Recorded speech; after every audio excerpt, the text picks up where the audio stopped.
4학년 학생 여러분 안녕하세요. 이번 수학 시간에는 탐구 수학이라고 해서 우리 지역을 알아볼까요? 에 대해 공부해 보도록 하겠습니다. 수학 교과서는 114쪽, 115쪽입니다. 114쪽에 있는 내용을 살펴봅시다. 수일이가 자신이 살고 있는 지역을 조사했습니다. 수일이가 조사한 내용을 살펴봅시다.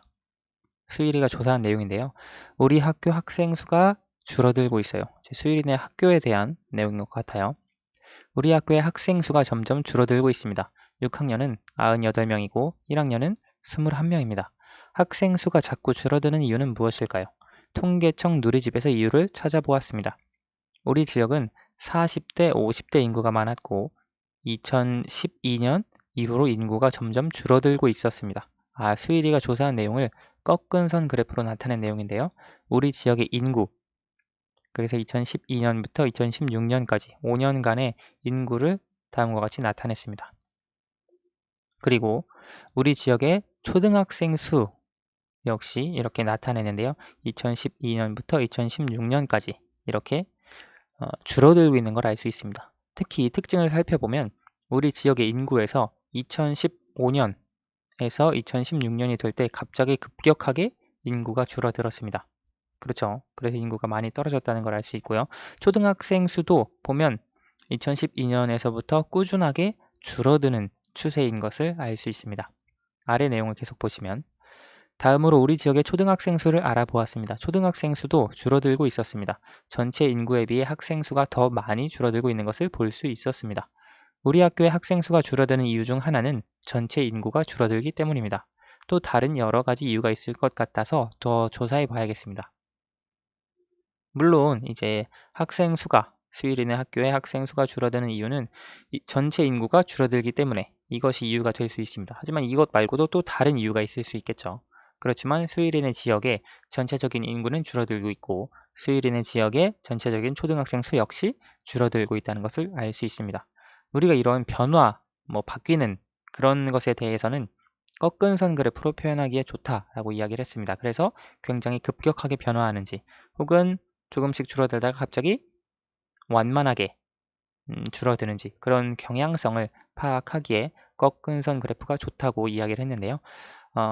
다음 페이지로 넘어가서 우리가 이번 시간에도 수일이가 이렇게 조사한 것과 같이 비슷한 내용을 한번 조사를 해보려고 합니다. 우리가 살고 있는 지역을 한번 조사해 보려고 할 텐데요.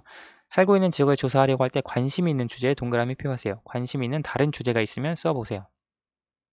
인구, 강수량, 학생, 환경, 기온, 교통, 황사, 관광객, 의료시설, 문화시설 다양한 것들이 있는데 이 중에 관심이 있는 것들이 있으면 그것에 표시를 해보시고 다른 주제가 있으면 여기 괄호에다가 따로 표시를 적어서 해주시면 그 주제에 대해서 조사를 해보면 좋을 것 같아요. 조사한 것을 정리하여 써보세요. 조사한 내용을 어떤 그래프로 나타내면 좋을지 생각해보고 알맞은 그래프로 나타내어 보세요. 우리가 여기서 선택한 내용이 있겠죠. 그래서 그 선택한 내용을 가지고 그래프로 이제 표현을 해볼 건데요. 조사를 한 다음에 조사한 것을 정리해서 보통 자료로 바로 만드는 것은 표 형태로 만들거든요.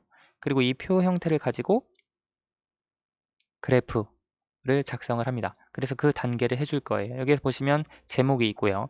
조사 목적, 조사 시기, 자료 수집 방법, 수집한 자료 정리, 그래프로 나타내기가 있는데요. 뒤에 준비물 8번에 보면 그래프로 나타낼 수 있도록 준비가 되어 있을 거예요. 그래서 그것을 활용해서 여러분 실제로 한번 자료를 조사해보고 그리고 그것을 그래프로 나타내보는 활동을 해보시면 좋을 것 같아요. 선생님은 한 가지 예시로 해보려고 하는 것이 여기 학생에 대한 내용을 해보려고 합니다. 수일이가 했던 것하고 비슷한데요. 똑같진 않고 선생님은 선생님 학교 주변에 다른 학교들의 학급 수를 조사를 해보려고 해요. 예를 들어 여러분 4학년이 몇 반까지 있는지 매년 다르죠. 어떤 때는 10반까지 있었다가 9반까지, 8반까지 이렇게 조금씩 달라지는데요. 학생의 학급수, 어떤 학교의 학급수에 대해서 선생님은 조사를 해볼 거예요. 그래서 여기서 보시면 무슨 초등학교 학교의 연도별 학급 수, 이제 전체 학급수입니다. 4학년 학급수가 아니라 선생님은 전체 학급수만 한번 조사를 해보려고 해요. 여기에 이름, 방과 후 수학. 조사 목적, 이제 우리 학교, 우리 학교가 아니라 주변 학교의 학급수가 늘어나고 있는지 줄어들고 있는지 그것을 알기 위해서, 그것이 조사 목적이고요. 조사 시기는 지금 바로 당장 해보려고 합니다. 자료 수집 방법은 인터넷 검색을 통해서 해보려고 해요. 그리고 수집한 자료를 정리할 텐데요. 선생님이 활용하고자 하는 사이트를 간단하게 설명을 해드릴게요. 선생님은 보통 학교 정보를 검색할 때 학교 알림이라고 하는 사이트를 활용을 합니다. 그래서 학교 알림이에 들어가면 여기 학교 이름을 입력하면 그 학교에 대한 정보가 나옵니다. 선생님이 관심 있는 학교에 대해서 한번 입력을 해볼게요. 그래서 그것을 입력하면 어떤 초등학교 뭐 나올 거예요. 중학교, 고등학교도 나올 거고요. 그리고 그 학교의 제목, 뭐 학교의 이름을 클릭해 보면 이제 그 학교에 대한 정보가 쭉 나올 텐데요. 뭐 이렇게 정보가 나올 거예요. 선생님은 이 중에 알고 싶은 것이 여기 위에 학교 정보가 있고요. 아래에 보시면 학교 현황이라고 있습니다. 학교 현황을 누르면 그 학교에 대한 뭐 학급 수가 쭉 나올 거예요. 선생님 한번 눌러 볼게요.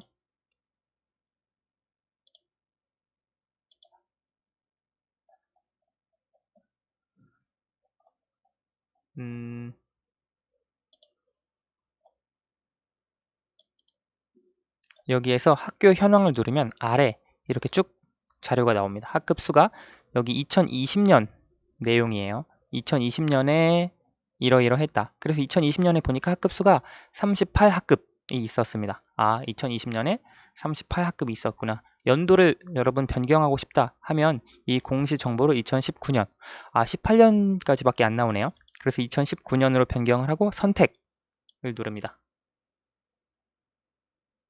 그러면 2019년이 있는데요. 여기서 학교 현황을 누르면 자료가 쭉 나오게 됩니다. 그래서 2019년에 학급 수가 42학급이었다고 하는 걸 알 수 있어요. 1학년부터 6학년까지 특수학급까지 더했을 때. 그리고 2018년의 자료를 우리가 또 알 수 있겠네요. 2018년의 자료를 선택을 하면 이렇게 우리가 알고 싶은 건 학교 현황 조사를 하면 2018년에는 49학급이었다는 걸 알 수 있겠네요.